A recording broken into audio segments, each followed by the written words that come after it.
morning, everyone. It's me, Win again.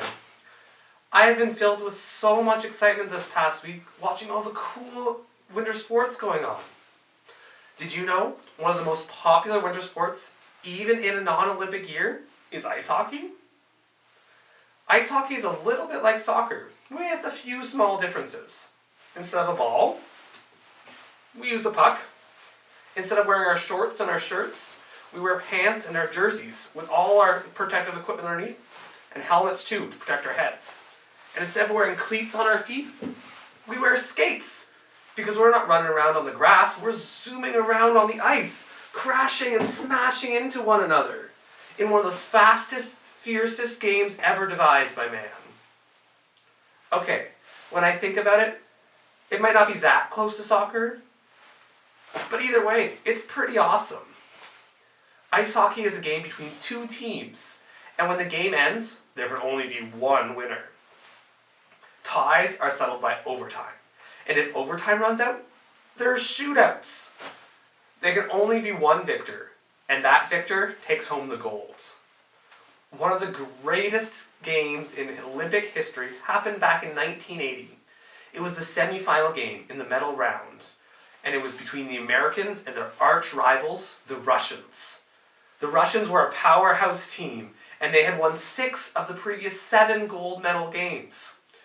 They were heavily favored to win, and they led 3-2 heading into the final period. The Americans shook the world when they scored 2 goals in that period, and they snatched the victory from their rivals. Al Michaels was calling the actions the entire night in Lake Placid, New York, and when the game ended, he uttered some of the most famous words in all of sports. Do you believe in miracles? Yes.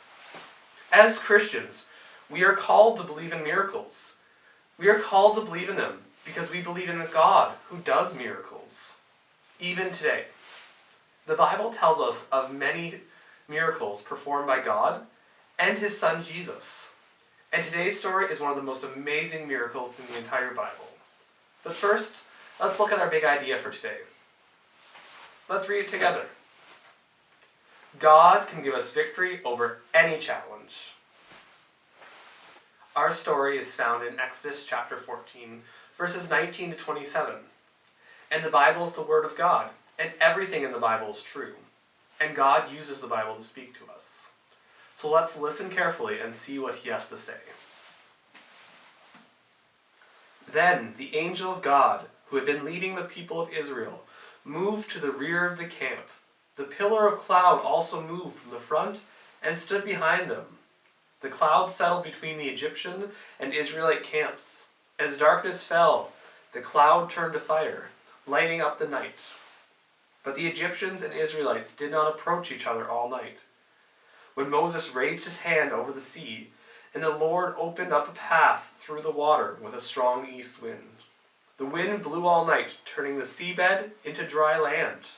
So the people of Israel walked through the middle of the sea on dry ground, with walls of water on each side of them. Then the Egyptians, all of Pharaoh's horses, chariots, and charioteers, chased them into the middle of the sea.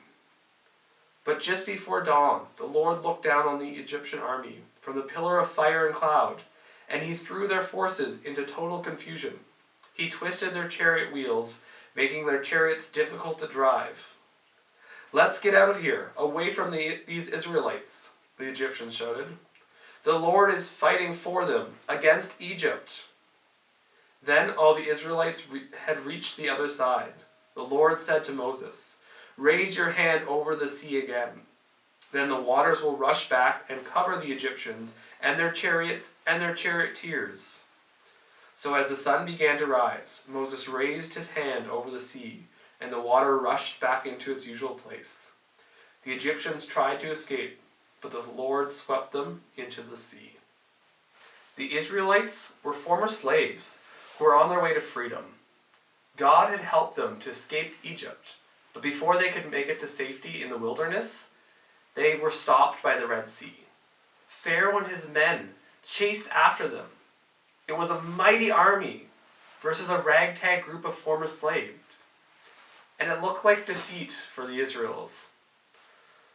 Then God did a miracle. God parted the sea and led his people to safety. They walked between two walls of water on dry ground. And when they were safe, God closed the sea up over their enemies. The victory was complete, and the Israelites were saved. Do you believe in miracles? Ask the Israelites, and they will tell you miracles do happen. God can give us victory, even if it takes a miracle. As we read through the Bible, we discover that God did all kinds of miracles in ancient times. A shepherd boy defeated a giant. A prophet survived 3 nights in a giant fish. Another prophet lived through the night inside a lion's den.